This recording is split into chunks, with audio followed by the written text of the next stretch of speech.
voy a decir un poco el currículum súper extenso, que ya me cuesta un poco resumir. Y como aquí no hay luz, pues ya me permitiréis que dé la espalda. Bueno, pues Arantxa Comenchaga y Xabier Irujo, madre e hijo, abordan el tema de la última machinada en el siglo XIX, cuando los pueblos les fueron arrebatados a los vascos. La machinada fue la movilización masiva de ciudadanos para impedir la pérdida de esos derechos. Esta movilización dio origen al actual sistema de concierto económico. Sobre el currículum de Arantxa Comenchaga, nos presenta su novela La bordadora de la machinada, que está aquí en venta al final para el que quiera. También a su vez sobre la machinada otro de Xabier Irujo. Y La bordadora de la machinada es una obra de ficción histórica que presenta aquellos tiempos convulsos desde la voz de una persona del pueblo, testigo de los hechos. Arantxa, por su parte, bueno, esto sobre el libro. Y Arantxa es licenciada en Biblioteconomía por la Universidad Central de Venezuela, destacada escritora y documentalista a la vez que bibliotecaria sin par. En 1972 regresó del exilio y se instaló en Alzuza. Después fue fundadora de la Biblioteca del Parlamento Vasco, nada menos. Ha publicado 6 catálogos bibliográficos que marcaron un hito en la historia de la bibliografía vasca. Es escritora de novelas históricas y de más de 500 artículos en medios internacionales y revistas. Es conocida también su vertiente política como concejal del Valle de Hues, de Navarro y de la Asamblea de Alzuza en el periodo 2015-19. Su aportación es clave para el fortalecimiento de la cultura vasca, la memoria histórica y la red de bibliotecas. Es poseedora de distintos premios como el Sabino Arana en el 2015, Manuel Irujo en el 16 y Premio Navarralde en el 17. Ahora mismo acaba de decirme Xavier que tiene 82 años, todavía está escribiendo libros, o sea que cuando venga yo creo que hay que darle un aplauso. Y ahora, pues, os voy a hablar del currículum de Xavier, que es hijo de Bingen Irujo y de Arantxa Comenchaga. Él es director del Centro de Estudios Vascos en Nevada, Estados Unidos, donde es catedrático en genocidio. Tiene 2 doctorados en Historia y Filosofía. Es profesor visitante de universidades como Liverpool en Inglaterra, Amherst de Massachusetts y también de la cátedra Eli Garmendia en Boise State University, también de Estados Unidos. Ha sido y es tutor y director de múltiples tesis doctorales. Ha impartido numerosas conferencias tanto en distintos países de Europa como de Estados Unidos. Y ha publicado sobre la historia y política vasca en numerosas ocasiones. Su especialización es el genocidio, tanto físico como cultural. Sus últimos 20 años los ha dedicado al estudio del bombardeo de Guernica, colaborando con el Centro de Documentación de Guernica, y como fruto de su trabajo ha publicado 2 trilogías sobre el bombardeo de Guernica y sobre el exilio político vasco. A este respecto hay que recordar que recientemente el canciller de Alemania visitó Guernica para presentar sus respetos al pueblo vasco por aquella ignominia. Bueno, de destacar, pues algunos hitos, pues igual el que tenemos hoy sobre la machinada, pero además también Carlomagno, la derrota de Roncesvalles, también la batalla de Roncesvalles por encargo de la Universidad de Ámsterdam, historia jurídica de la lengua vasca, Guernica, genealogía de una mentira. Bueno, pues con esto, bastante extenso, pero le damos la bienvenida a ti y a continuación a su madre cuando llegue con un fuerte aplauso que es una señora que ya se lo merece.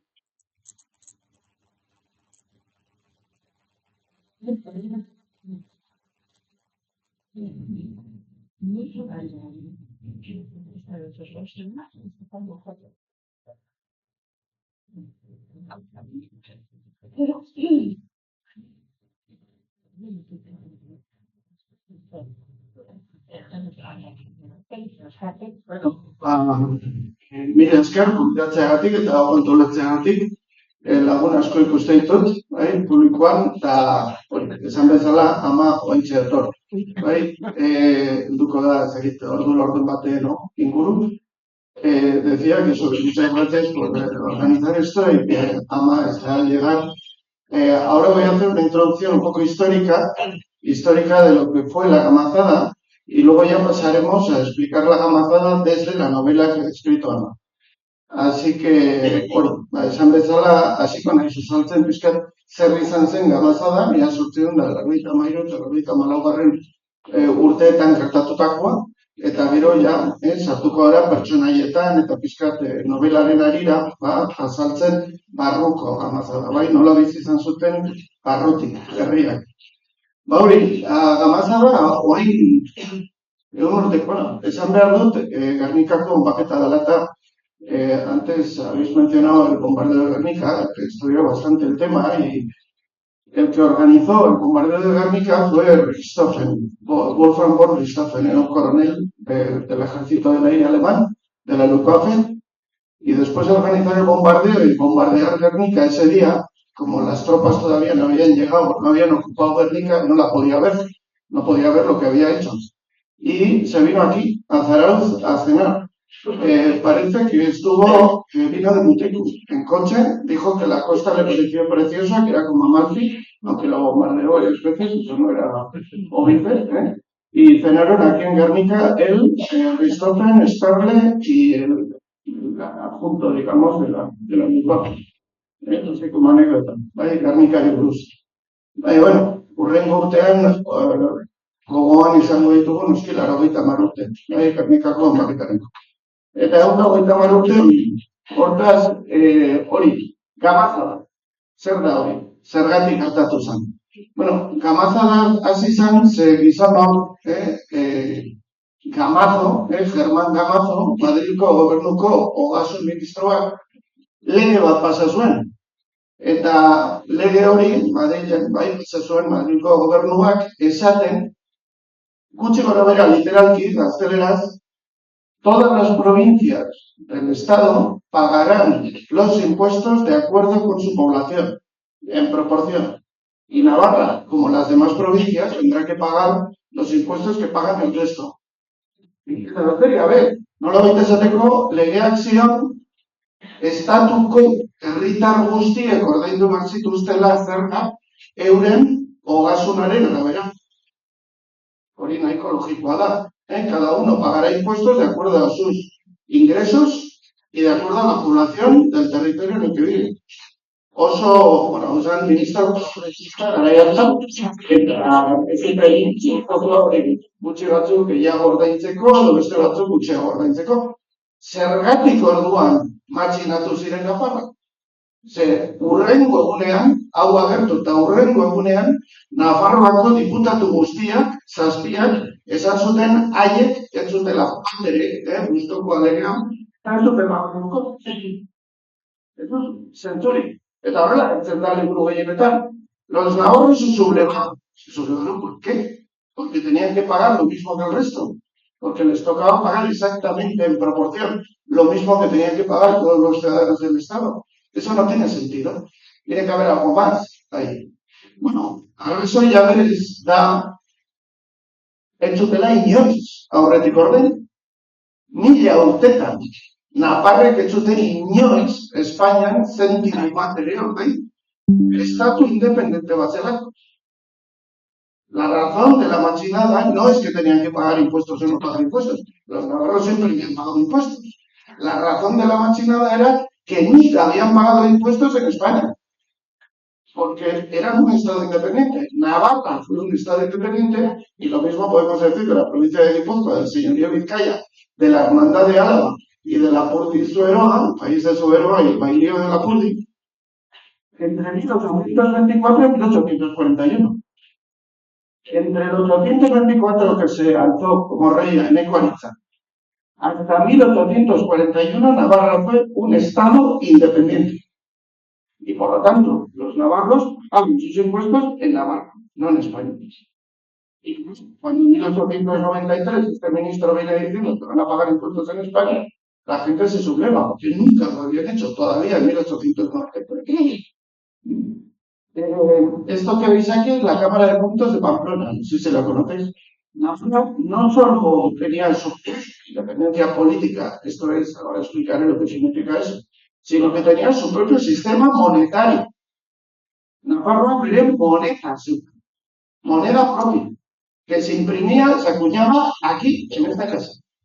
y se acuñó hasta 1800, la última moneda es de 1829, más o menos, pero hasta 1841 Navarra tuvo su moneda propia. O sea, no ya un sistema fiscal propio, sino moneda de un sistema monetario que no era el castellano. Claro, cuando viene este ministro diciendo ahora vais a pagar impuestos, no les gustó. No les gusta nada lo que está pasando.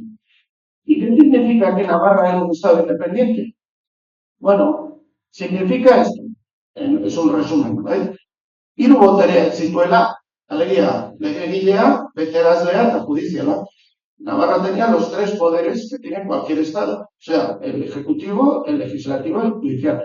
Tenía su propio parlamento, sus propias cortes, donde se hacían leyes. Navarra. Lo mismo que había aquí las juntas generales, que hacían las propias leyes de Guipúzcoa. Y ahí Castilla no tenía nada que decir.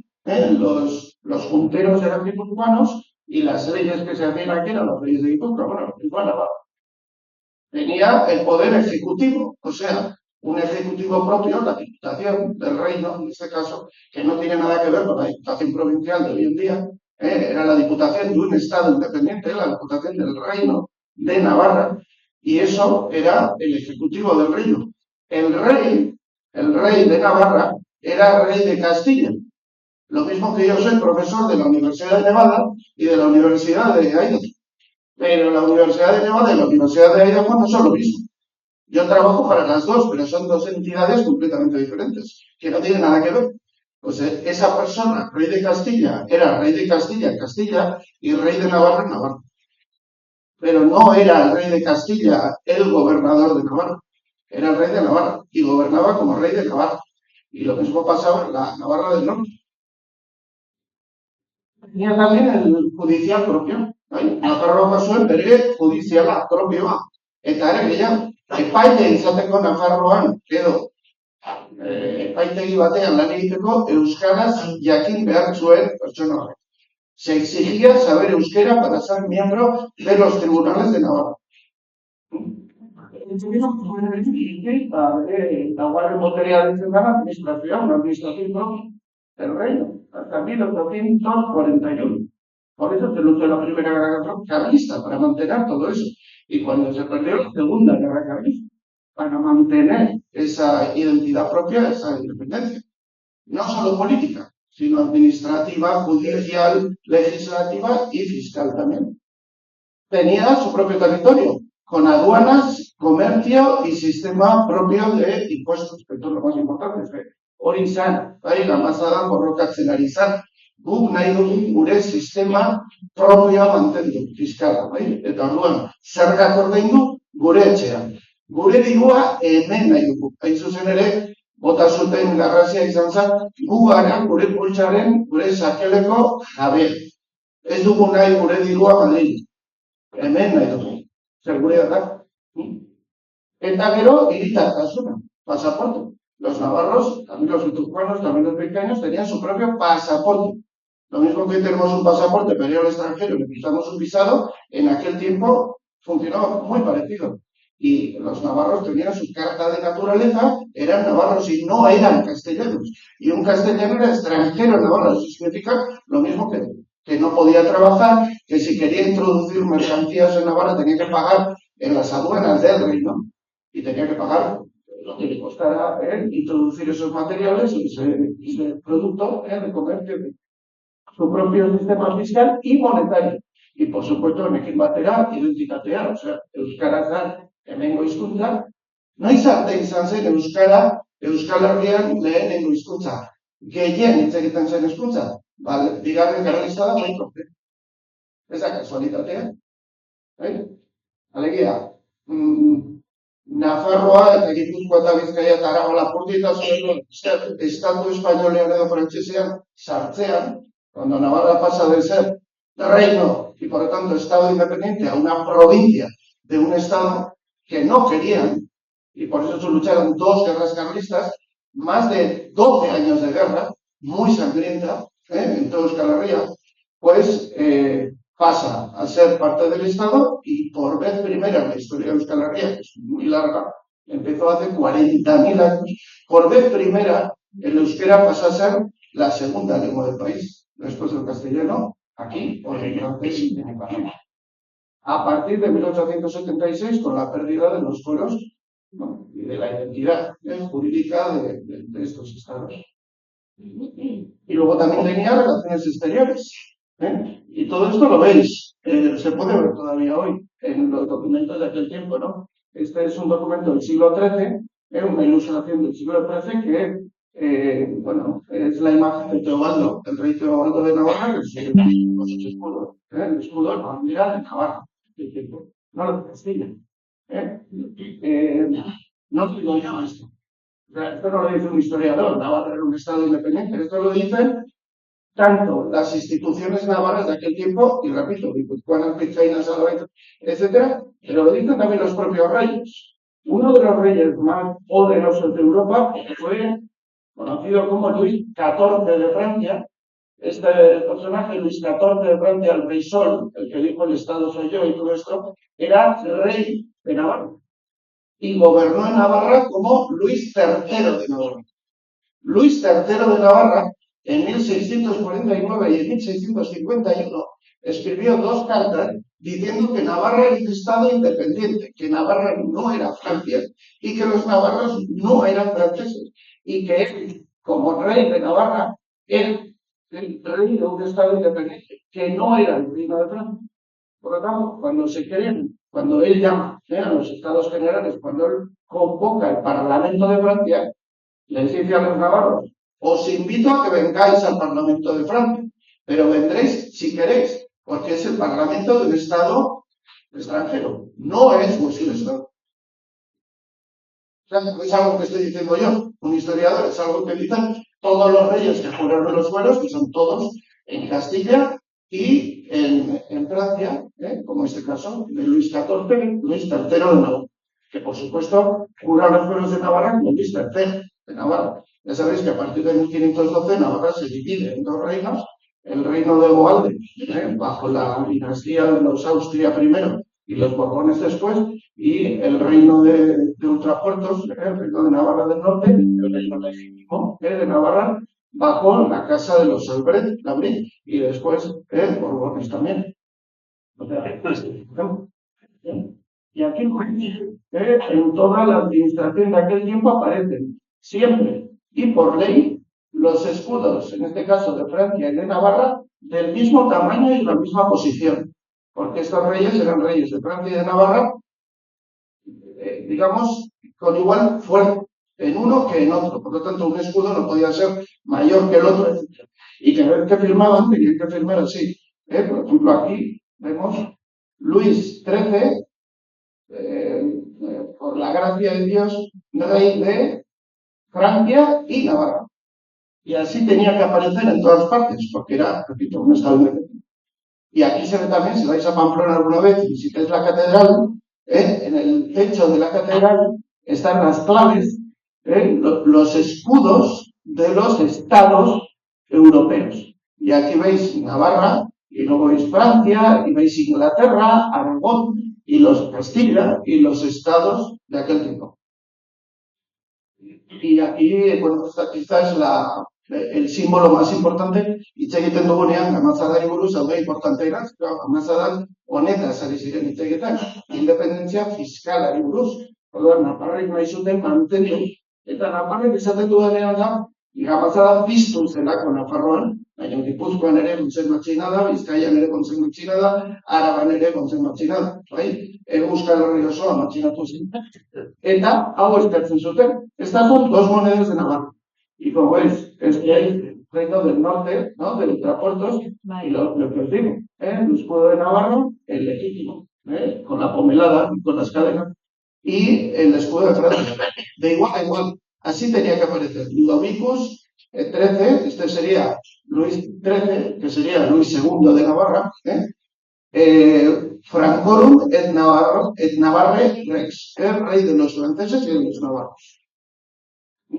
Y en esta solo el escudo de Navarra. Porque en las monedas del reino de Navarra hasta 1841, que se pasa la ley de abolición de los fueros, la primera, la segunda se pasará, bueno, el 39, después el 41, después el 76, ahora son 150 años de aquello, pues regía una ley, la ley de 1561, no recuerdo mal, según la cual, ahí está, 1561, entonces de Zaragoza, según la cual, en las monedias del reino se prohíbe inscribir la palabra España. Estaba prohibido inscribir España en las monedas del reino. 1841 y después 1876, durante la segunda carlistada, el Estado carlista obviamente vuelve a poner en vigor los fueros tal como habían estado en vigor hasta 1841. Pusieron o se rebelaron los navarros cuando vino Germán Gamazo desde Madrid diciendo que daron adelante vuestro dinero va a ir a Madrid. ¿No? ¿Pero de qué? ¿Qué? No querían. No querían. Aquí está, fue otro ejemplo.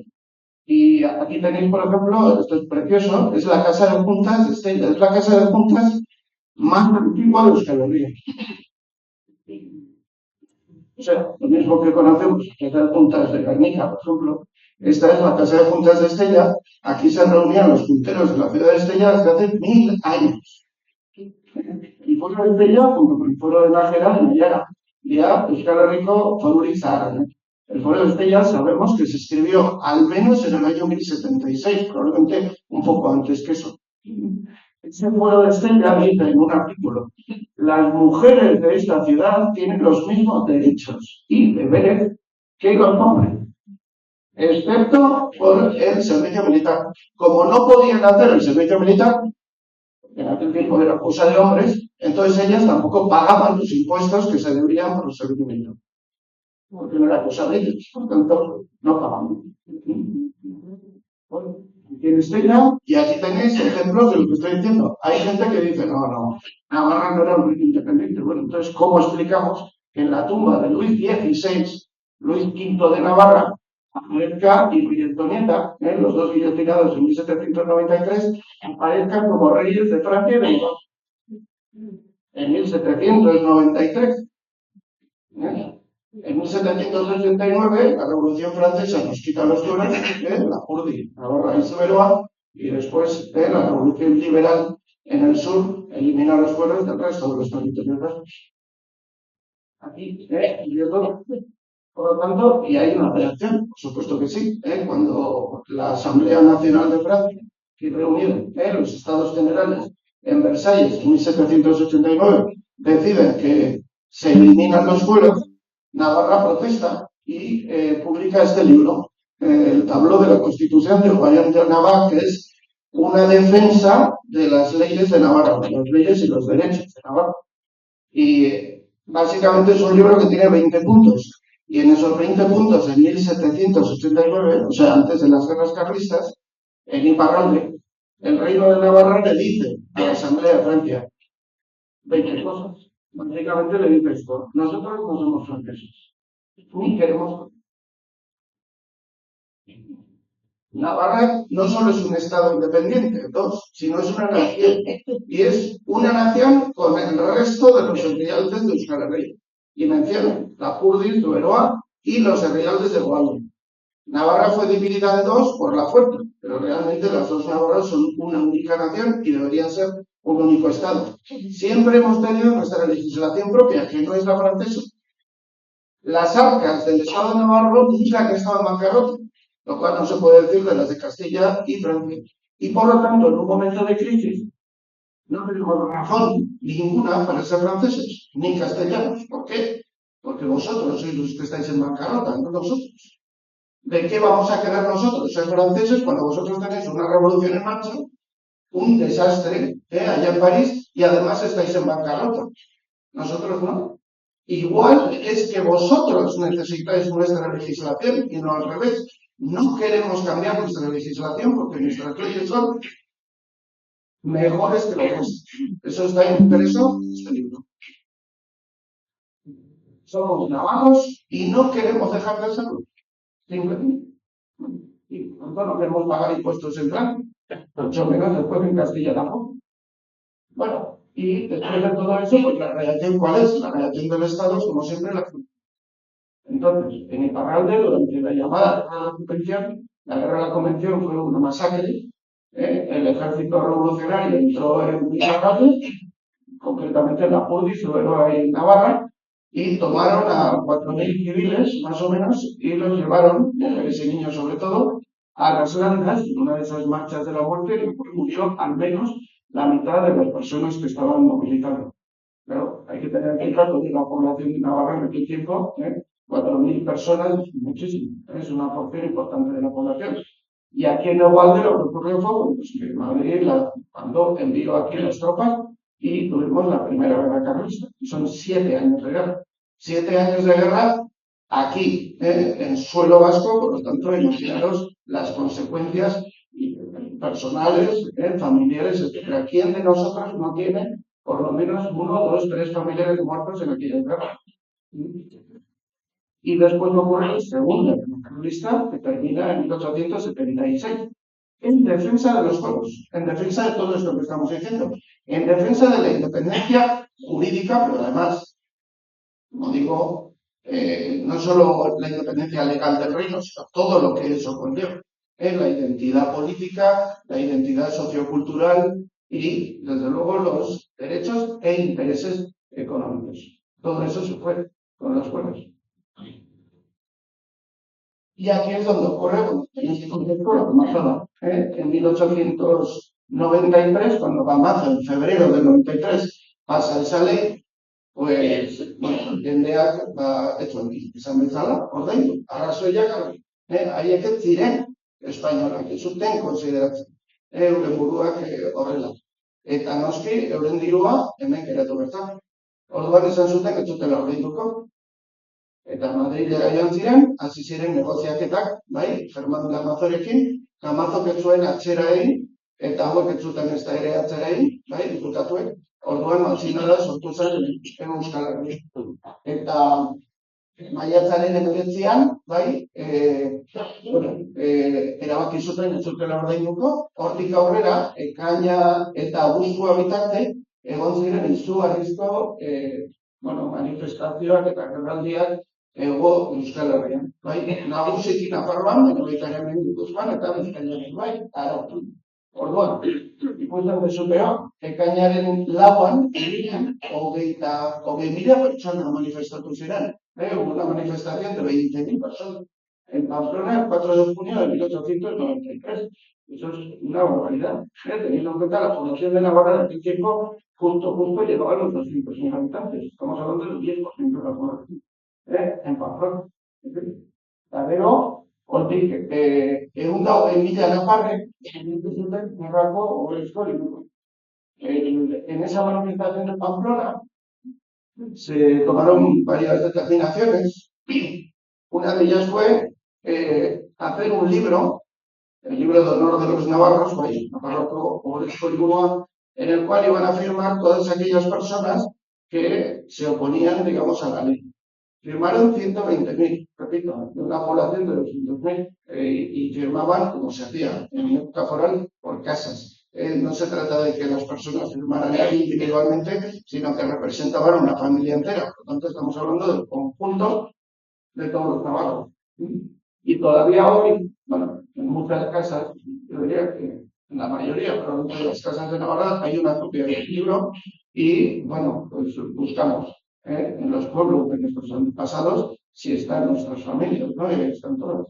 En nuestro caso, los dibujos, los Aranzadi, los Elizalde, los Urra, los Eleta, ahí están todos. Los Urdiros, los Ares, según los pueblos, vas buscando por pueblos y ahí está la lista de personas que firmaron estas actas en contra de la absorción de las prerrogativas que tenía el pueblo. Eta gero, zea asko baita ere, bertso asko eta musika eratu zen, ekoiztu zituzten makildantzak. Makildantzak gara hartan ziren antzerkiak, musikatuak. Halako makildantzak orain ziren beste ekoizten, lehen bezala. Lehen egiten zen, herri bakoitzak behin, urtean behin egiten zuen makildantza bat ekoiztu plazan, herriko plazan. Y estas maquildanzas, alojados en castellano, eran, bueno, pues como unas representaciones teatrales que se hacían en torno a un tema, musical, generalmente con instrumentos de aquí, de la tierra, en la zona de la Ribera de Navarra, gaita, dulzaina, chistu, tamboril, etc. Y bueno, dentro del país, algo parecido a lo que hoy es una pastorela.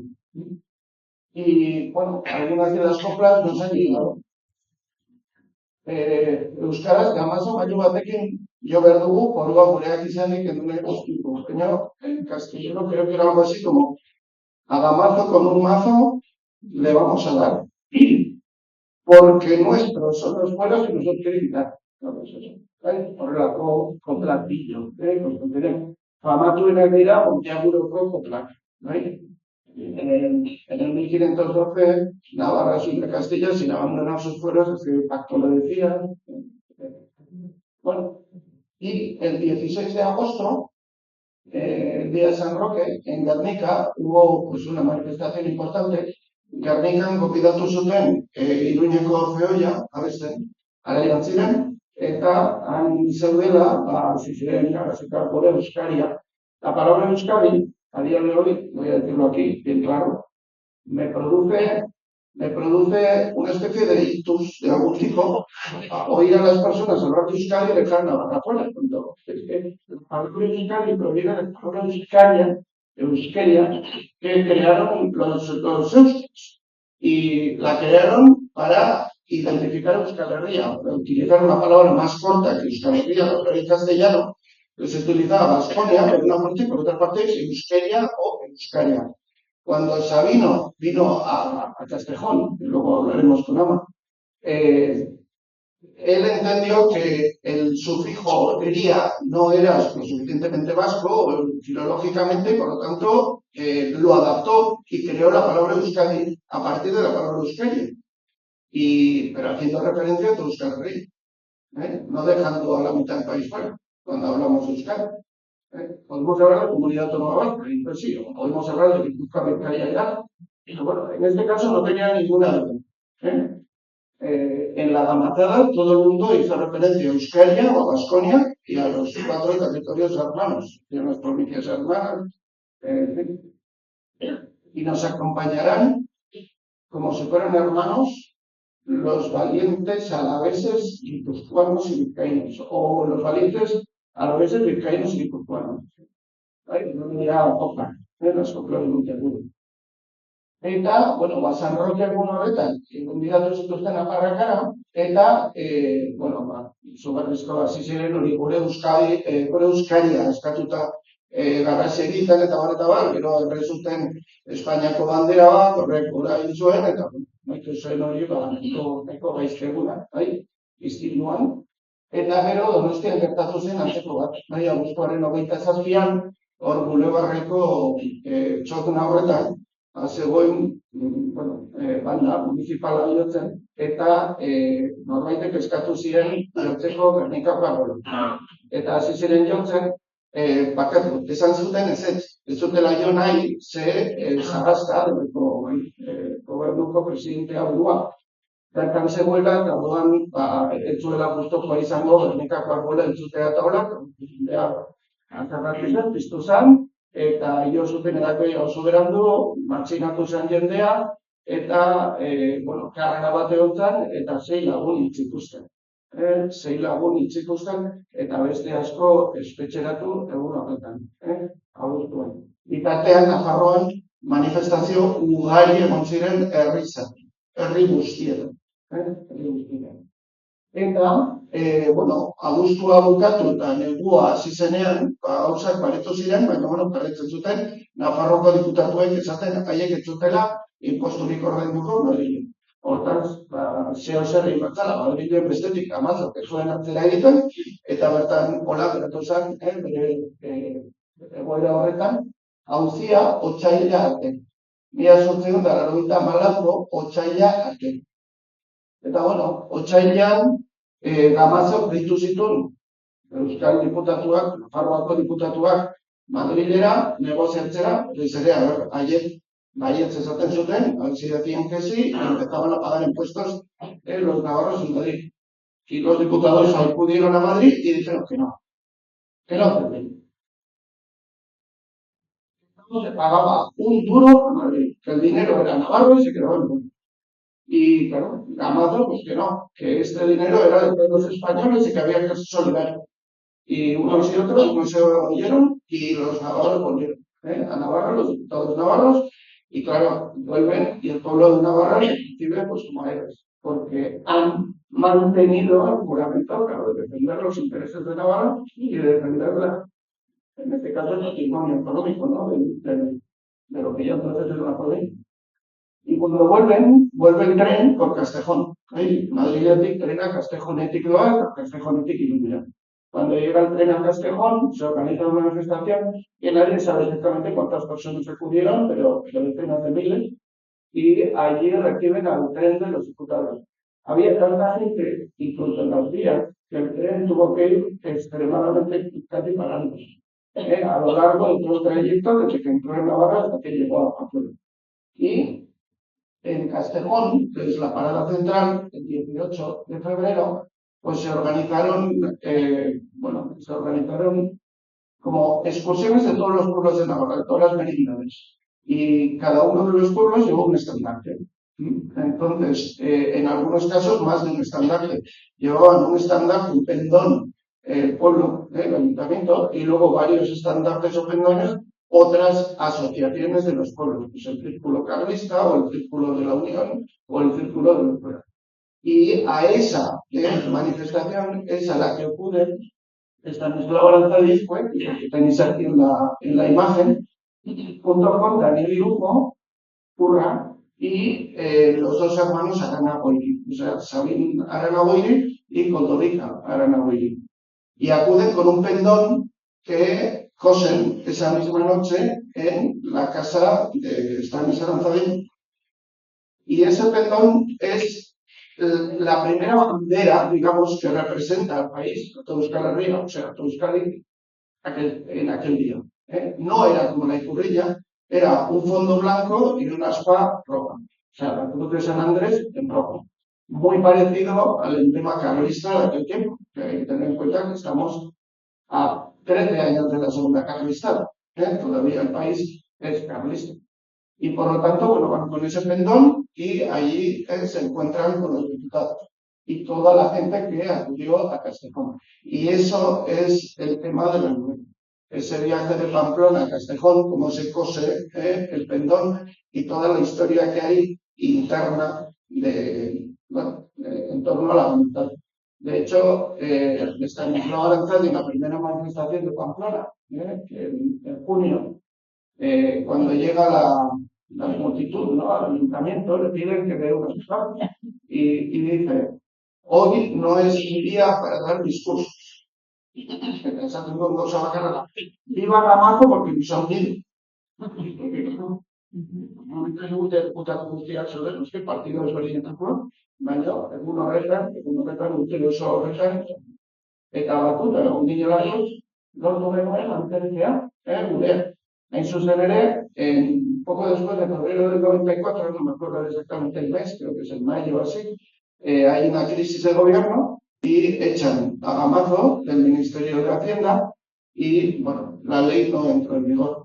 Por lo tanto, los navarros siguieron pagando los impuestos en Navarra y los guipuzcoanos en Guipúzcoa, los vizcaínos en Vizcaya. Y eso dio origen, mucho tiempo después, a los conciertos económicos.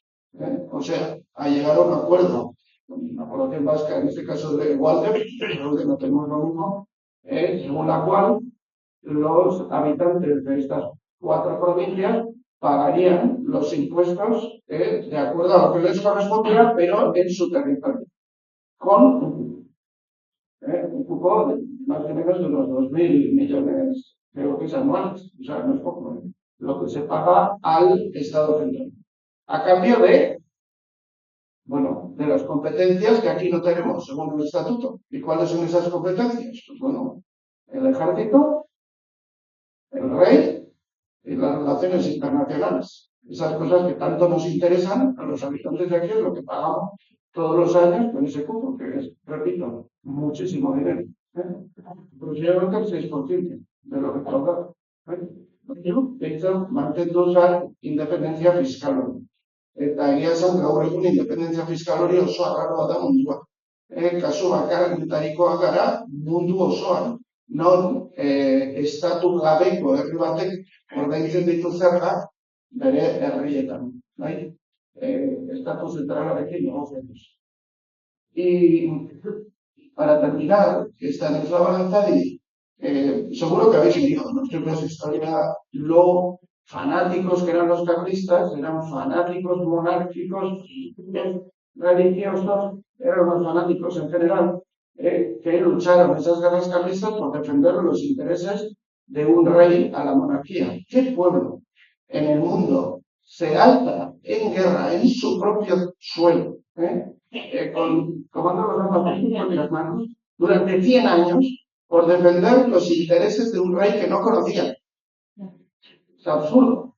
Aquí la gente se rebeló porque quería mantener los fueros y todo lo que eso conllevaba, entre otras cosas, sus intereses económicos, por supuesto, pero también intereses culturales, sociales, etc. Por eso, el carlismo del siglo XIX. Y tanto es así que Stanislao Aranzadi, en 1881, una guerra carlista terminó en 1876. En 1881, este fanático religioso, monárquico, etcétera, dijo: bueno, en este país no queremos fueros, no queremos rey sin fueros, pero tampoco queremos fueros con rey. Lo que queremos es fueros sin rey. Buenos años, ese fanático monárquico resulta que es casi republicano. ¿Cómo se decide eso? Lo único que quería era la defensa de lo que era suyo, sus derechos de 1000 años. No estamos hablando de un reino que fue independiente durante 4 años o 10. Es de 1824 a 1831. Y bueno, ya he hablado mucho. Y ahora.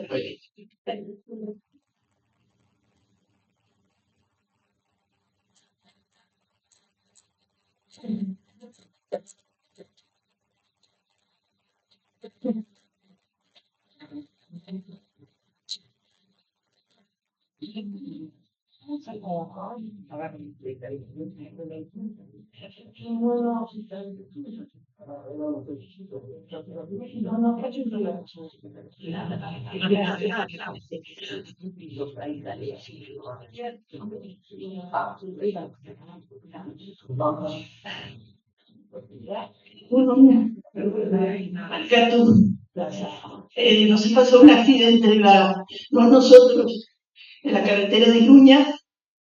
Lamento muchísimo el adelantante. Y estoy un poco nerviosa todavía.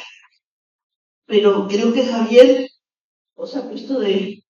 No sé si va a seguir hablando él o yo. Ya no me quieren oír a mí hablar, más a mí, antes de que te toque a ti hablar. Ahora me toca a mí hablar.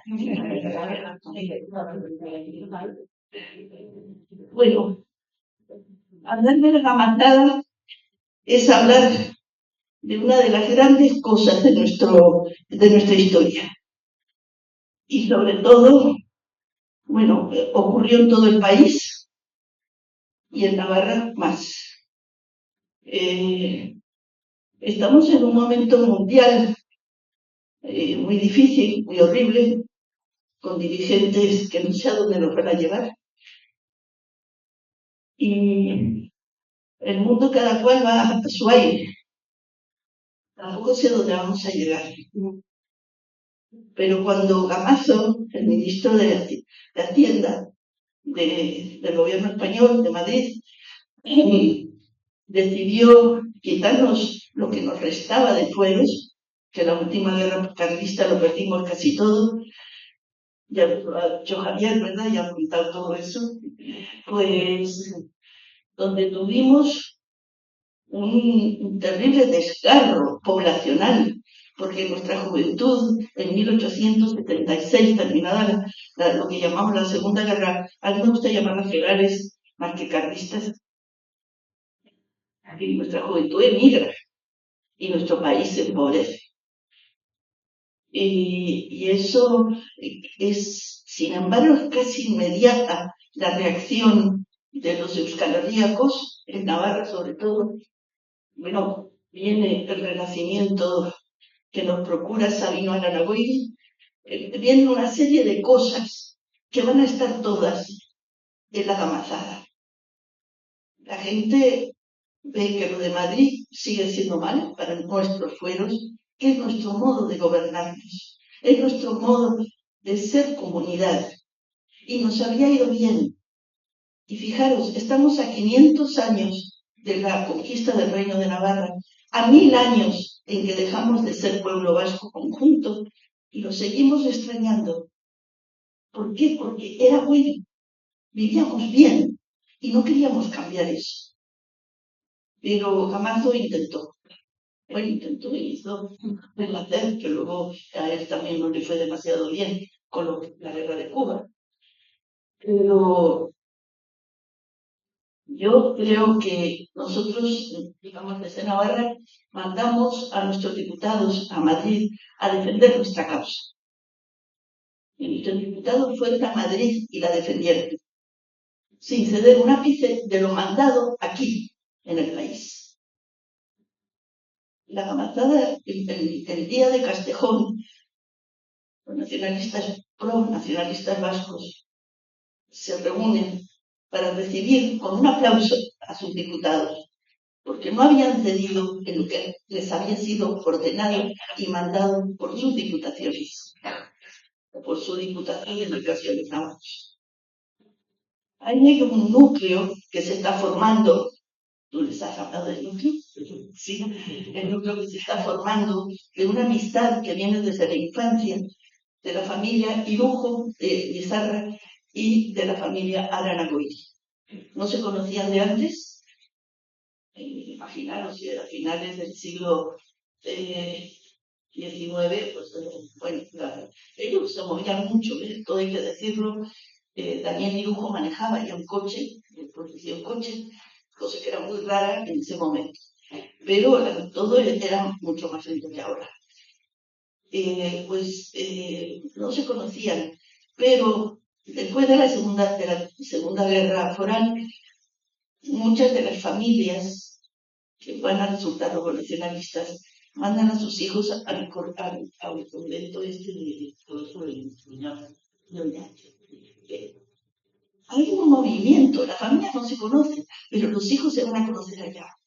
Y ahí se crea una amistad, un vínculo que va a durar hasta la muerte, aquí lo tengo, de Daniel Dibujo y Sabino Aranagoiri. Uno era vizcaíno, el otro era navarro, de tierra adentro además, muy adentro, que es Lizarra. Y sin embargo se reconocen. El pedido de mantener el fuero es el mismo. El deseo de ser vascos es el mismo.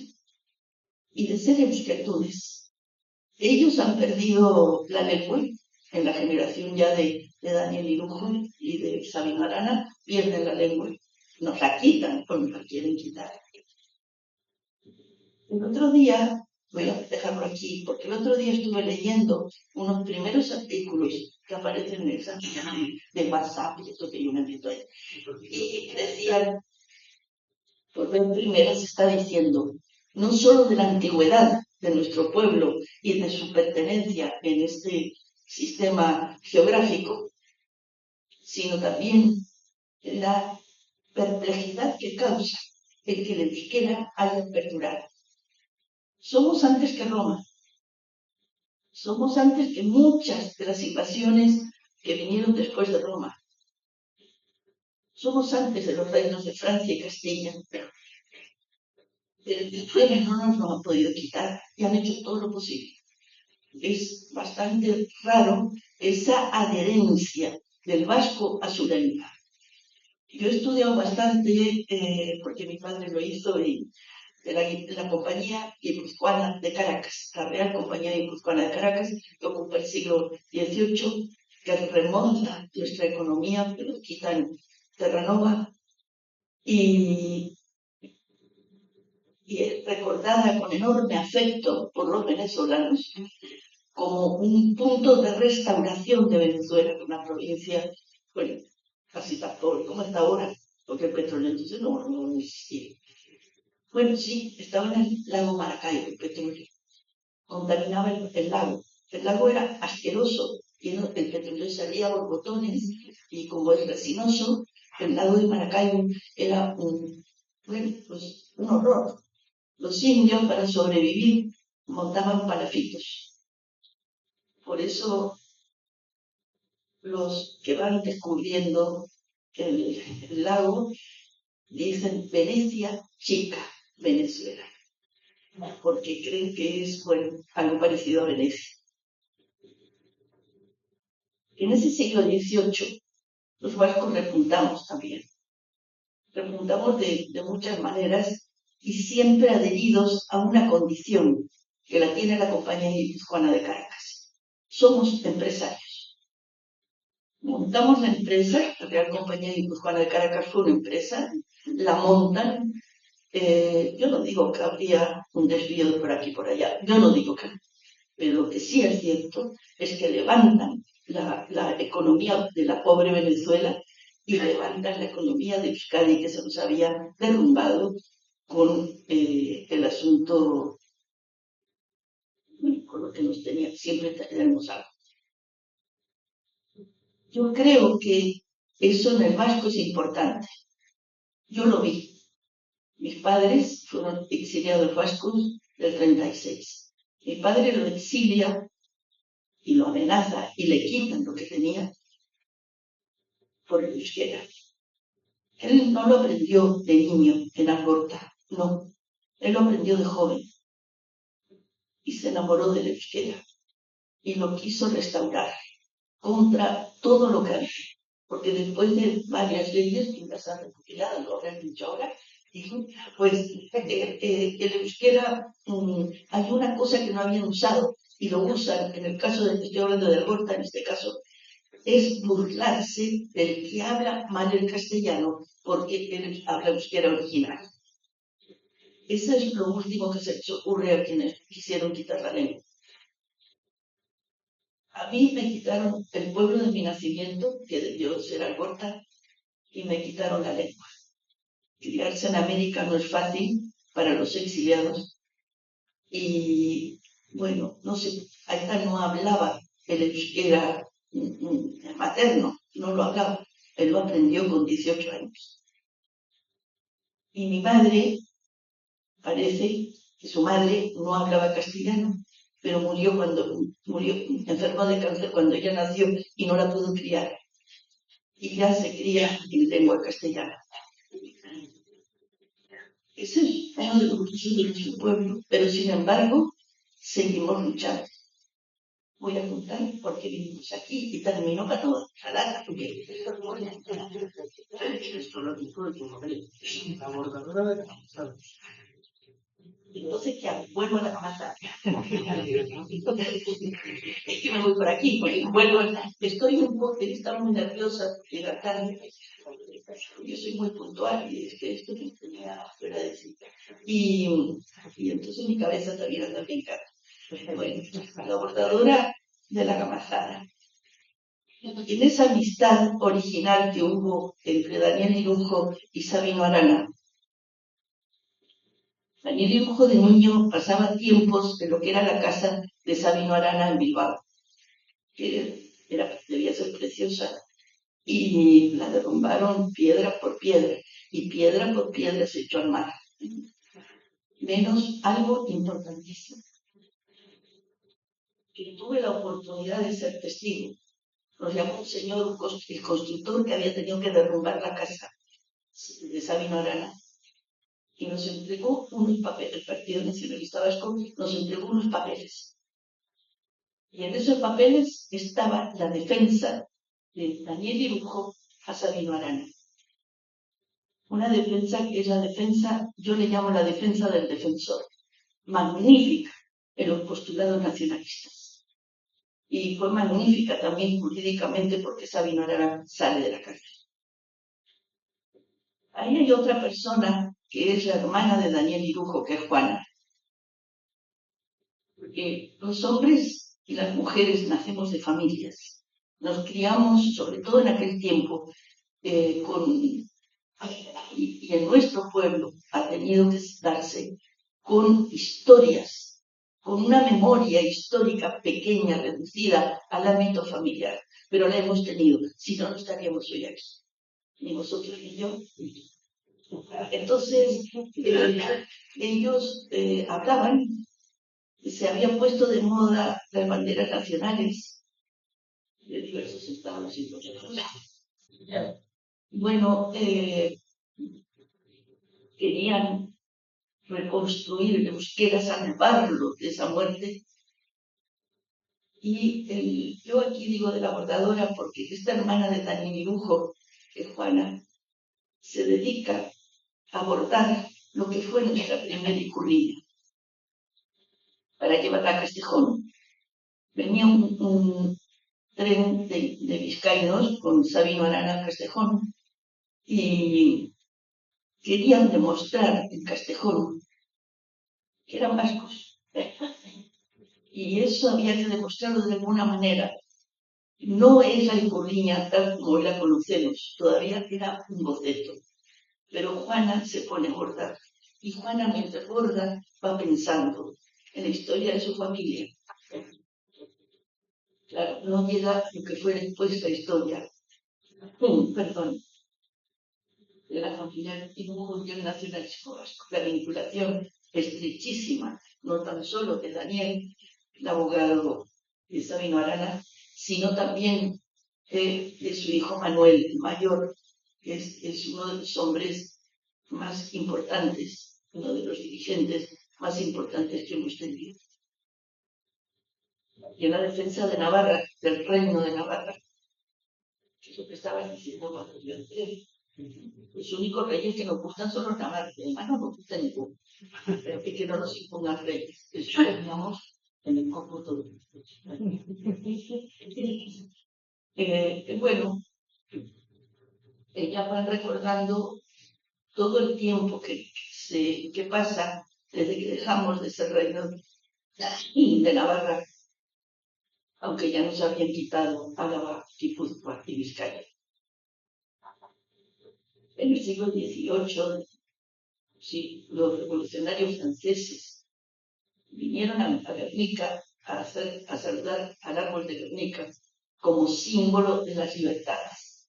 Una de las cosas maravillosas de los de Guernica y de nuestra historia es que los punteros se reunían, juraban frente al árbol respeto, y antes de entrar en la sala de juntas perdían su nombre y se llamaban según el nombre de la comunidad que representaban. Es decir, ahí nadie iba al peloteo que llamaríamos hoy, a la cosa fácil. No, ahí se iba a pelear por lo que era justo para cada comunidad que componía Vizcaya. Yo creo que esa es la cosa más formidable de la propia Vizcaya y en otros casos como ese no conozco. No conozco muchos casos. El hecho de que a los reyes de Navarra, en su coronación allá en la catedral de Iruña, se les diga: todos nosotros somos tantos como tú y cada uno de nosotros somos más que tú.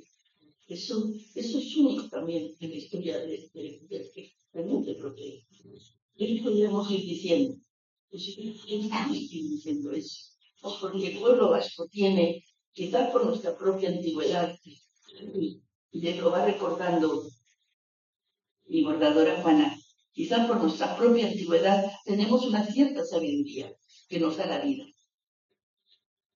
Y vamos viendo que las leyes que fueron leyes del reino de Navarra, son únicas en cuanto a la condición de seres humanos, de derechos humanos.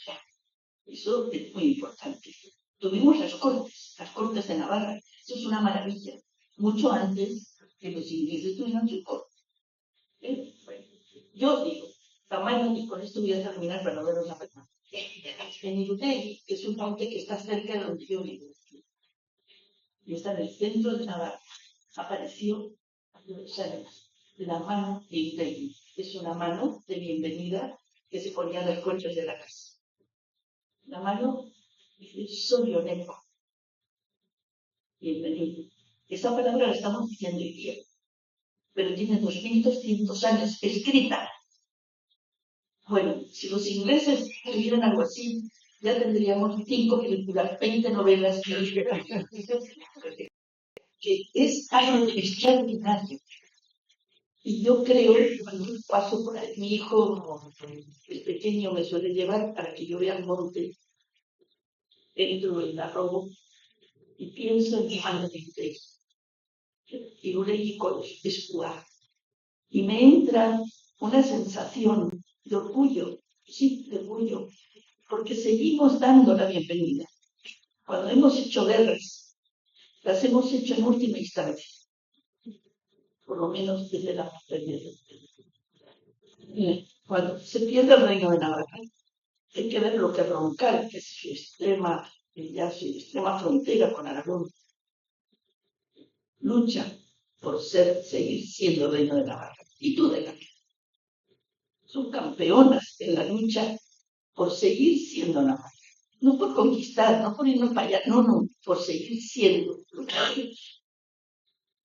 Yo creo que en mi novela, que no sabría contar porque la vais a leer, voy diciendo estas cosas que creo que estarían en la cabeza de Juana Luque, la mujer de Daniel. Venían de una familia que había estado conquistando y reconquistando. Eso es que yo digo, nos vuelve locos, sí, porque vivíamos mejor como comunidad. Entonces, yo creo que eso es importantísimo. El saber que lo que nos ofrecían tanto Francia como España no era lo mejor. Nosotros teníamos algo anterior y mejor. Es parte de nuestro nacionalismo, digo yo. Y lo dice Juana. Bueno, yo creo que, perdonad mi tardanza, y solo quiero comunicaros, tengo ya mucha edad. Bueno, quiero decir, ¿por qué tú estás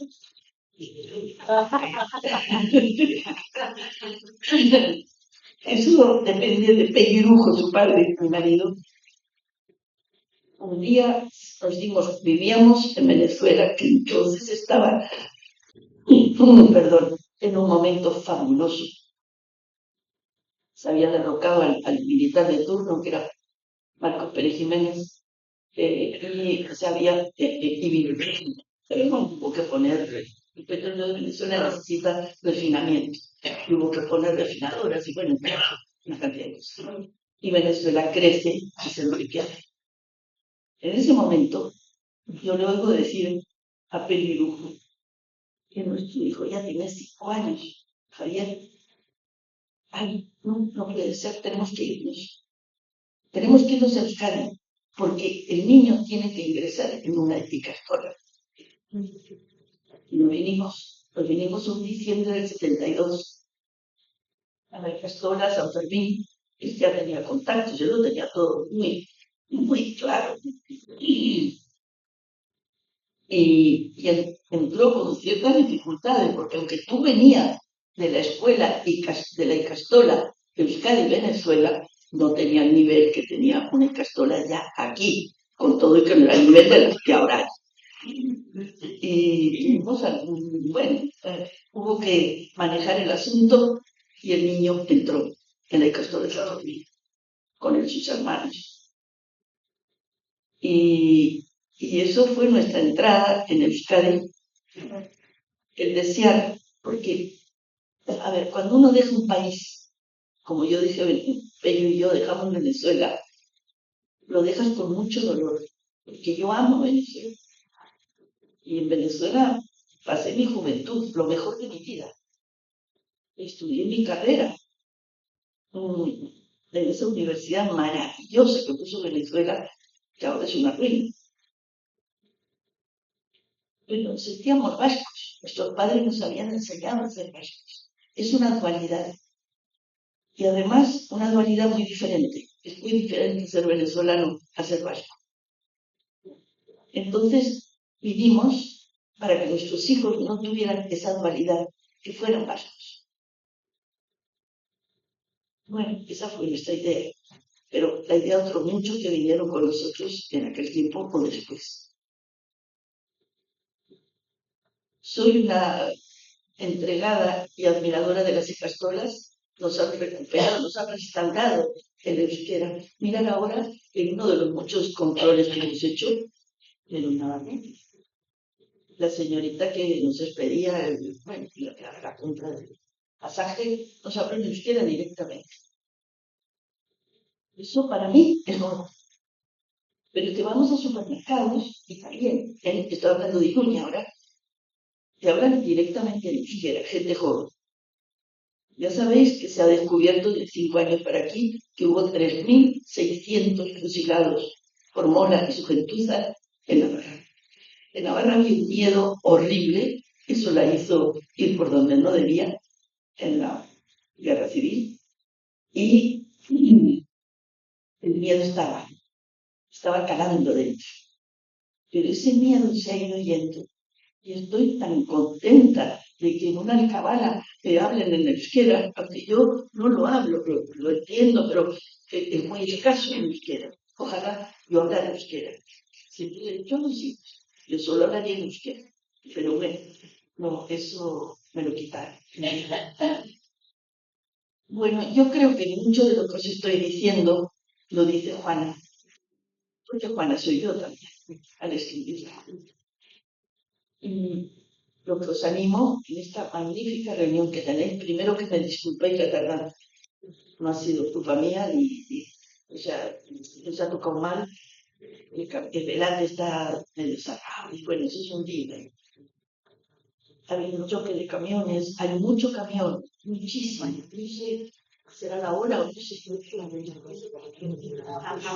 Os pido disculpas por ello y quiero manifestar a los que convocan este acto, a mi hijo Javier, que me siento vasca de verdad. Y al sentirme vasca me siento vizcaína, hispana, alavesa, de Suberoa, de la Puldi y de la Vaca.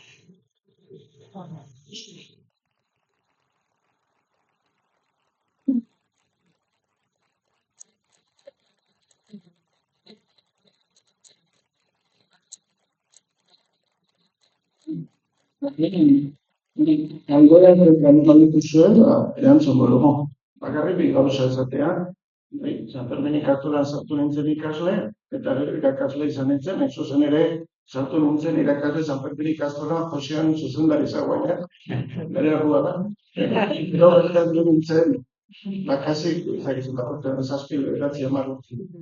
Eta hemen, argazkian ikusten dituzuenak dira, Juana Iruko, eta Daniel, bere neba, bai, neba, eta ez da nik labarantza dizkue Juanaren senarra.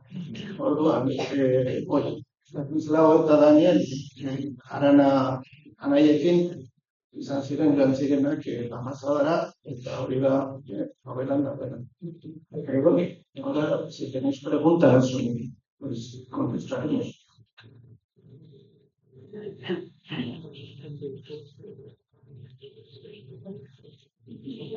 En fin, hay muchos campeón. Todos los escritores de Navarra, que también estaban prohibidos. El campeón estuvo prohibido, o sea, no se veía. Entonces, fue una generación magnífica con los escalerías. Y el que comanda eso es Stanislav González. Es también, no es de Tierra, es de Tierra Estella. Y es un nacionalista lúcido. Es un hombre, claro, es el marido de mi Juana. Es un hombre que vale la pena recordarlo más, porque también estaba sepultado en el olvido, claro, mi madre nacionalista.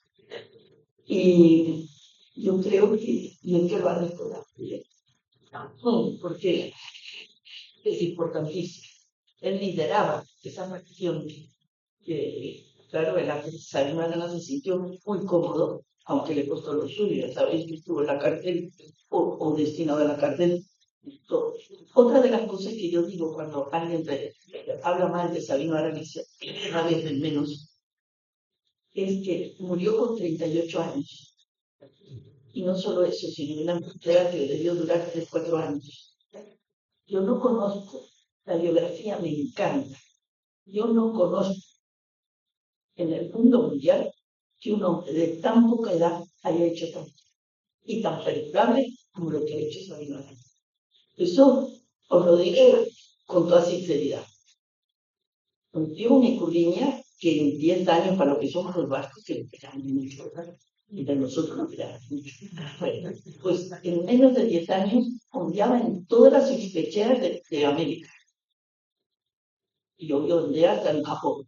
Bueno, nos restauró la lengua, el derecho a hablar nuestra lengua. Nos dio un partido nacionalista que, bueno, hasta hoy llega. Bueno, no son muchos los que tienen esa historia. Y un partido que ha estado siempre, bueno, en el año 36, 31, cuando en el 37, cuando toman la caída del Bilbao y todo aquello, que fue horrible. Y el partido va con su gente. Y os digo, no hay un dato de que ningún vasco que haya pedido ayuda al gobierno vasco del exilio, que eran 4, haya sido desaparecido. Los vascos, muy pocos fueron a campos de concentración. Los mandan para América, con contacto con las fuerzas cocheras de América, sobre todo la de Argentina, que era potente. Los vascos padres fueron recibidos en el puerto de Buenos Aires en 1942. Fueron recibidos por el gobernador de Buenos Aires y por el presidente de Laura Akbar de Buenos Aires.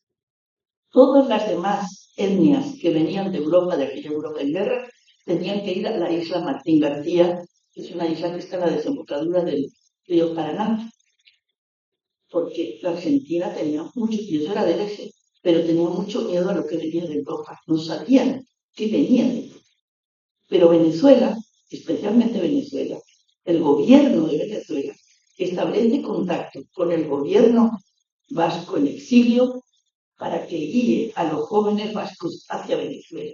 Iban 3 barcos a Venezuela. 3 barcos también fueron los primeros de la Guipuzcoana. Esa buen hacer, esa fama de buen hacer que hemos tenido los vascos, se nos ha reconocido mucho en América. Y en esa lengua que ellos hablan, una lengua muy rara, ellos hablan una lengua así que dicen en Venezuela, y la respetan. Nuestros frontones, que están en todas las sospecheras, mal autoridades de los gobiernos de Venezuela, o de Argentina, o de Uruguay, que es donde te crié, van a ver los juegos de pelota, porque encanta. En fin, yo cuando hablo de los hijos, un poco de verdad, me entra como un ensalzamiento, porque yo vi a los vascos en Venezuela, los vi en Argentina, en Uruguay, perdón, rehacer sus vidas. Y en verdad os digo que hoy tenemos el escándalo de la iglesia, flotando en la iglesia, y yo no vi más que orden y concierto. Y preocupación, era la primera que teníamos, y tenía esa generación de levantar a los hijos. Pero no solo a los hijos, es que las hijas íbamos a estudiar una carrera universitaria. Mi cuñada hizo dibujo y está en yo más o menos. Ya fueron farmacéuticas. En la Facultad de Humanidades. Es verdad que era la única vasca en toda la Facultad de Humanidades.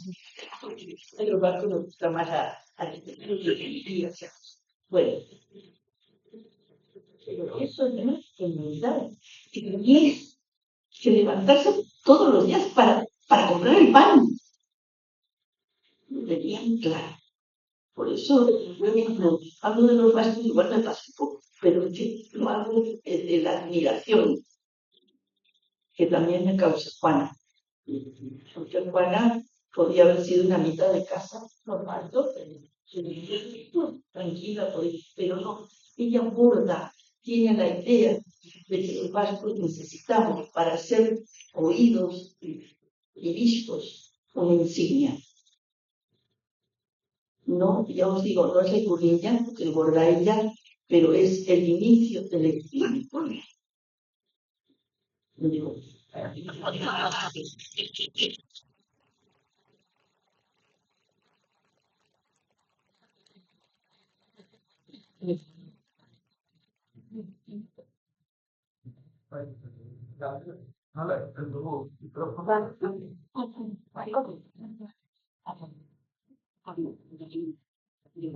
Venga.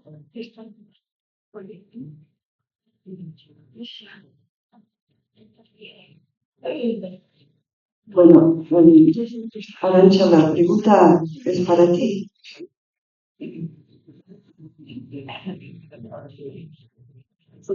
Estoy aquí, Arantxa. Mira, sí, la pregunta es para ti, pero primero quiero decirte que estoy muy feliz de verte aquí hoy porque nos conocemos. Si te acuerdas del doctor José María Díaz de Recarte de Caracas y su familia, el doctor Recarte, que era pediatra, soy la nuera del doctor Recarte y por eso me hace muchísima ilusión verte aquí. La pregunta...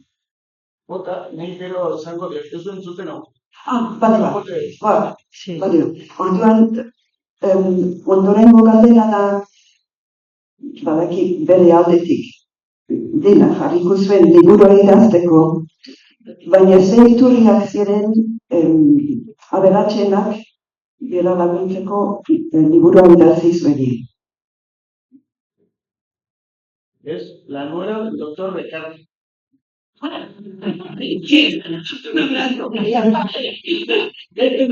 Luego nos damos un abrazo. El doctor Recarte. Bueno, ¿qué voy a contar del doctor Recarte? Era el médico en la Euskotxea de Caracas. Había dos médicos. El doctor Bilbao, que es el que había llevado todo el asunto de bueno, que fue una maravilla. La Rosellé. Nos entregaron los franceses en 24 horas los metimos en un hospital. Y ahí estuvo el doctor Bilbao. Y luego estaba el doctor Recarte, que era el pediatra. Entonces, iba que no teníamos confianza en ningún otro médico para nuestros niños, que era lo más sagrado que teníamos, que el doctor Recarte. Pero el doctor Recarte también nos revisaba a nosotros. Era una maravilla. Y su mujer era un encanto, una de las mejores amigas de mi ama. Ay, me encanta que estés aquí hablando del doctor Recarte. Os podéis imaginar, hicieron los dos la carrera homologarse en Venezuela, lo cual era muy difícil. Lo hicieron y no solo es que eran muy queridos en el centro vasco, íbamos al doctor Bilbao o al doctor Recarte. No había donde más ir. A no ser que ellos te reenviaran, había una clínica de un médico vasco. Pero bueno, ellos te reenviaban. Y uno iba donde ellos.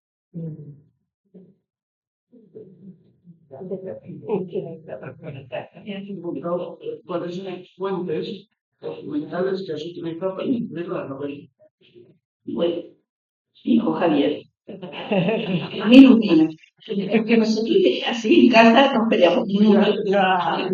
Porque, en fin, aunque han dicho de casa, después de 3 días de discusiones, y teníamos mucho miedo de terminar esto en una discusión difusa y de todos los barcos holandeses que hundieron en Guipúzcoa, en el Caribe, pero las fuentes son, bueno, los archivos finales, porque, claro, Juana Irujo, Daniel, bueno, en este caso serían mis bisabuelos, y luego María es bisnieta de Estanislao.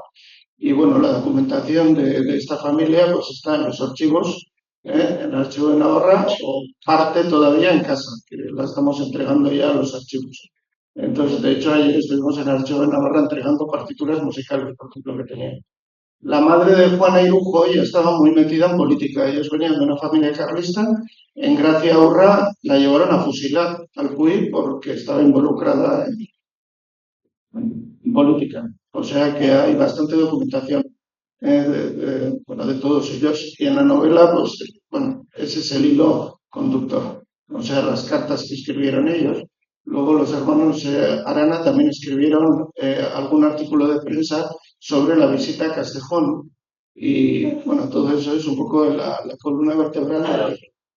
Yo lo que sé de la gamazada, aparte de lo que he escrito después o sea, que he sabido por documentación de archivo, viene de Ama. Ahora, no siempre estamos de acuerdo. Nos peleamos un poco, pero bueno, nos peleamos. Disentimos. Yo creo, no veo bien, pero yo suelo poner detrás de cada uno de mis obras bibliografía. Soy bibliotecaria. Entonces, la gran fuente Javier para mí.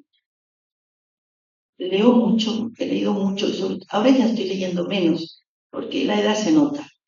Pero, bueno, Daniel Irujo, yo tuve una suerte, he tenido suerte, porque mira, iba a escribir la biografía de Manuel Irujo completa, no sabía escribir.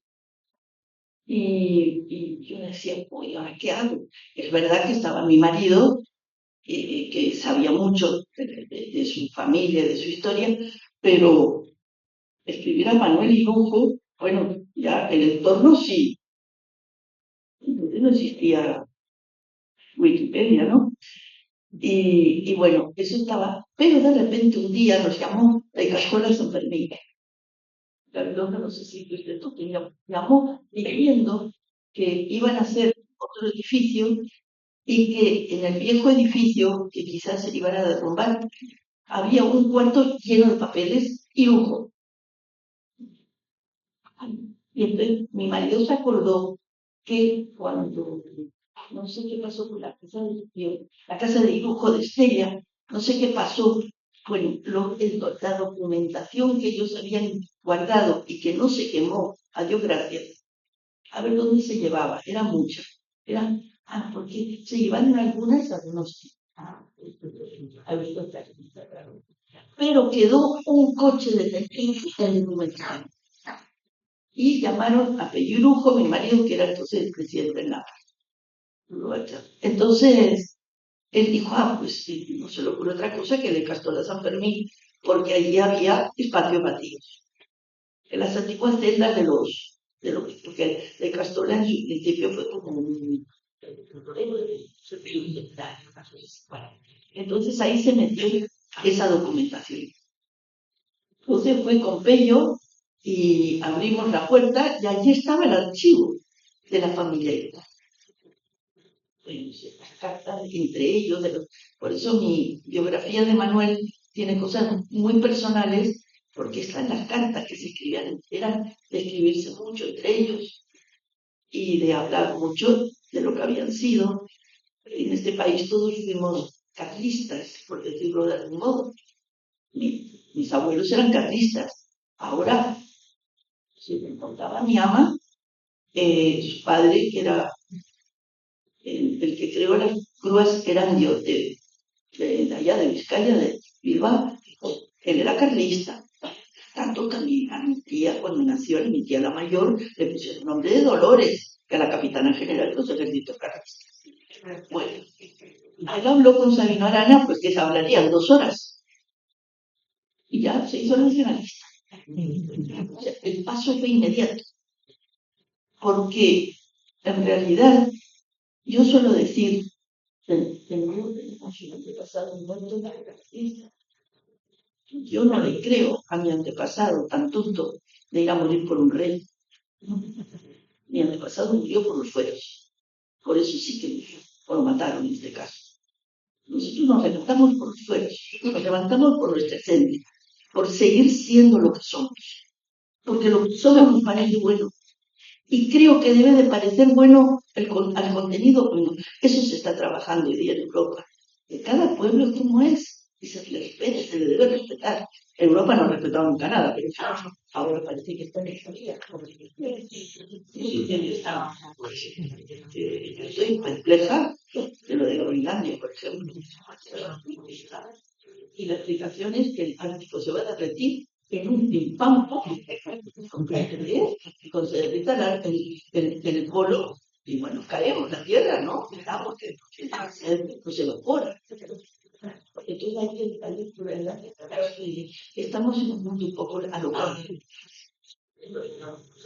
Y una cosa más con lo del archivo, ¿no? Dos cosas bonitas. Una, como si el padre de Daniel Irujo era carlistas, obviamente, de las guerras carlistas, ¿eh? El siglo XIX, no del 36.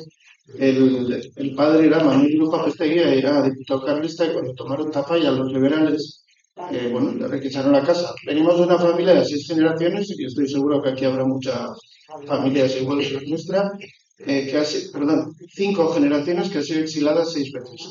Y por lo tanto, en cada uno de esos exilios, pues se le ha invadido todas las propiedades, las incautaciones, fusilamientos, prisión, etc. Al padre de Daniel le hicieron eso, entonces él se escapó a Estella y le quitaron la casa. Cuando entraron el ejército en su casa, hicieron el inventario para vender todas las propiedades en una subasta pública.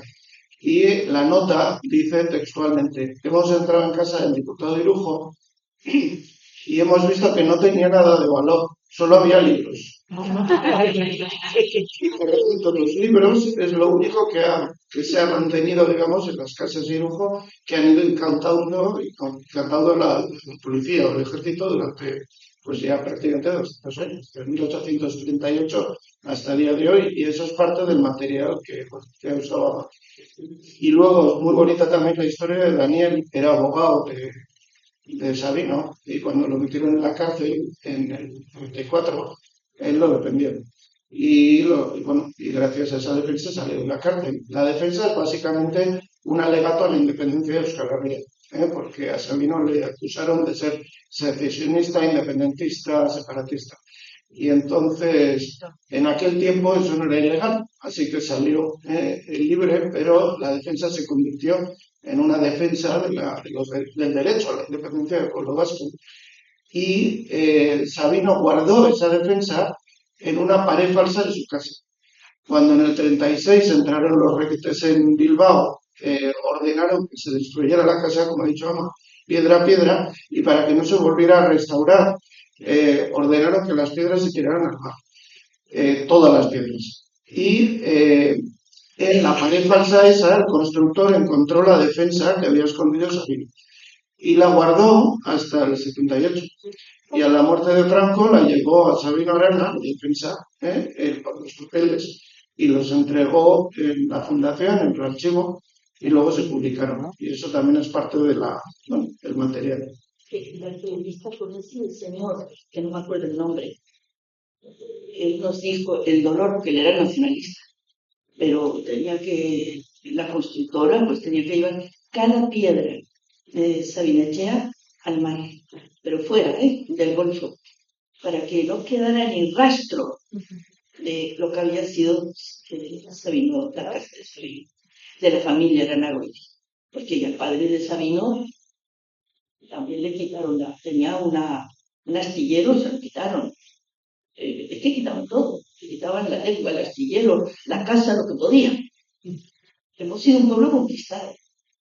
Entonces, y lo hemos pagado caro, muy caro. Todo eso, lo que hablaba Walter, contaba las cosas de la familia. Por Manuel Irujo tuvo un trato directísimo también. Entonces, hay también no solo los documentos, que para mí, si soy bibliotecaria y archivera, pues es lo más importante casi, pero es la memoria que hemos conservado y que hemos transmitido. Es muy potente eso también. Yo creo que en esto os doy, bueno, es parte de toda novela. Cuando haces una novela, estás creando personajes, pero son personajes de la vida real, porque tú has conocido algo de todo eso. Y estás retratando algo de lo que tú sientes, de lo que te ha emocionado, de lo que te ha hecho sufrir. Todo eso está aquí en mi personaje, Juana. Y luego además esta admiración que siento por la familia Irujo. Yo conocí a Manuel Irujo mucho antes que a tu padre, en un viaje que hacían los dirigentes del gobierno vasco en exilio para recaudar dinero. El dinero no era para ellos, ninguno cobraba sueldo, el gobierno vasco en exilio en París, eso quede claro. Pero recaudaban dinero para que eso llegara a los presos vascos, a las familias de los presos vascos del Euskadi interior.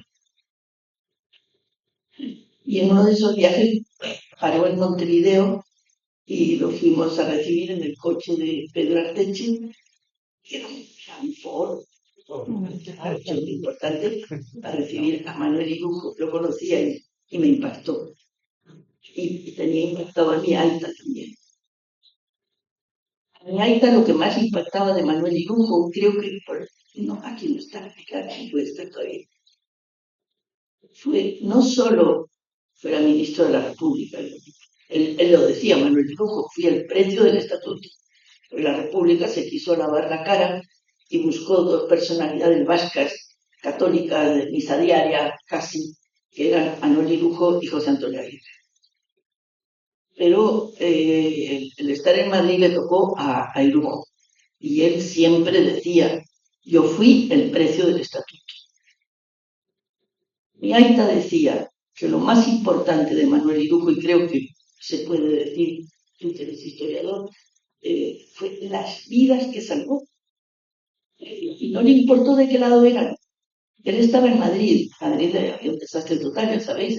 Primero la querían tomar, tardaron 3 años en tomarla, pero luego estaba la CNT y toda esa gente. Y entonces, él solo, porque le dieron el cargo, pero no tenía mucha cosa. Creo que le dieron un automóvil. Y entonces él, con Galíndez, que era un chico que estudiaba Derecho en Madrid, y con Carranza, que culmina en Caracas, que eran chicos jóvenes, estaban estudiando Derecho y le ayudan a meter gente y falsificar papeles. Uno de los que salvó, más conocido, que yo nunca vi que le dio las gracias al tío, fue Serrano Suñer. Serrano Suñer estaba condenado a morir, pero lo salva esta vía perfectamente organizada, con los mínimos medios que os podéis imaginar. Salía de Madrid, de lo que era, digamos, el despacho de Manuel Irujo, y llegaban a Valencia, que ya todavía era tierra libre. Salieron miles de personas, curas, monjas, de derecha y de izquierda. Al tío no le importaba, había que salvar vidas de aquella catástrofe. Eso fue reconocido por los cónsules ingleses, que estaban admirados de que en aquella guerra incivil pudiera haber un hombre como Manuel Irujo. Por eso cuando llega la guerra mundial, Manuel Irujo está en Inglaterra, estaba agotado, y lo llevan, estos cónsules ingleses tenían esas casas de los ingleses por ahí por la huerta, y están en huertas, y pues lo llevan a reposar, porque claro, entre tanto no era un niño, pero salvó miles de vidas. Yo creo que eso es lo más importante, aparte de sus libros, que son una maravilla, y sus 1000 artículos de Manuel Irujo. Pero eso le venía de esa educación humanista que tenían los Irujos. Eran humanistas, tenían los derechos humanos, eran para ellos esencial. Y las mujeres, como toda mujer vasca, tenían respeto. Yo, mi madre, mi suegra, casada con Eusebio Irujo, eran personalidades. En ningún momento, y la puedo comparar con familias que yo conocía en Venezuela, venezolanos, húngaros, alemanes. No tenía nada que ver. Mi madre era la dueña de la casa y de los dineros de la casa. Eran respetadas. Y una persona que es respetada también crece en sí misma. Bueno, eso es lo que yo pienso, lo que yo viví. Es que yo lo veía todo como estoy escribiendo un artículo mensual en el periódico en el diario digital del Centro Vasco de Caracas. Lo estoy escribiendo con Bacarcho Vizcarret, cuya tía también fue, no la mataron, no sé por qué, era andereño, era muy grave. Y el padre termina en Venezuela con ella, y entonces estamos escribiendo desde un balcón de la cuenca de Iruña al pie de la escalera del Centro Vasco de Caracas. Y estamos recordando cosas. Y el recuerdo siempre, tanto de ella como mío, es que esa generación, que lo había perdido todo, sigue siendo tan digna y tan responsable. Los criaron muy bien. Entonces yo creo que el Grupo Navarro dentro del Centro Vasco tenía un respeto enorme. Estaba Eusebio Irujo, Juan Ignacio Irujo, que está enterrado ahí mismo en el cementerio del sur, que han bombardeado. Que no sé cómo está ese cementerio. Ahí está mi Aita y Juan Ignacio Irujo. Y bueno, yo creo que tenemos que tener el orgullo no solo de esta familia, que quizás es más connotada, de lo que hemos sido los vascos. Hemos tenido una buena relación con la mujer del caserío, era la dueña del caserío. Y me encuentro cuando escribí de Marianita Jansen, que era imparable, porque era la heredera de mujeres. Eso en Europa no, porque la gran protesta de Jane Austen, que son ahora los 250 años de ella, que los están como locos por toda Inglaterra, que están de orgullo y prejuicio, la gran protesta de ella es que las mujeres no podían ni heredar de su padre, tenían que heredar un primo, un sobrino del padre, pero nunca ellas. Aquí éramos dueñas de la tierra, del caserío, si te tocaba ser dueña del caserío. Y creo que en el caserío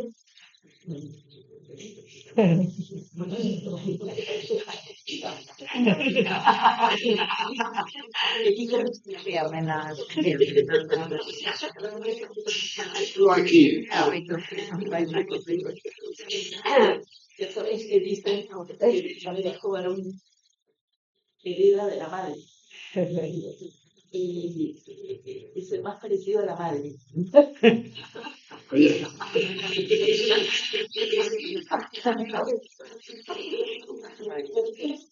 esta es la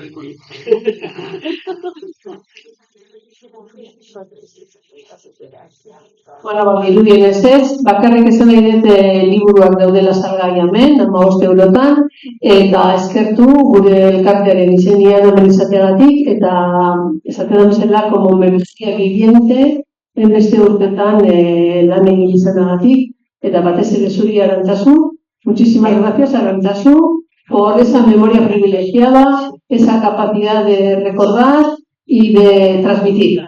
Muchas gracias.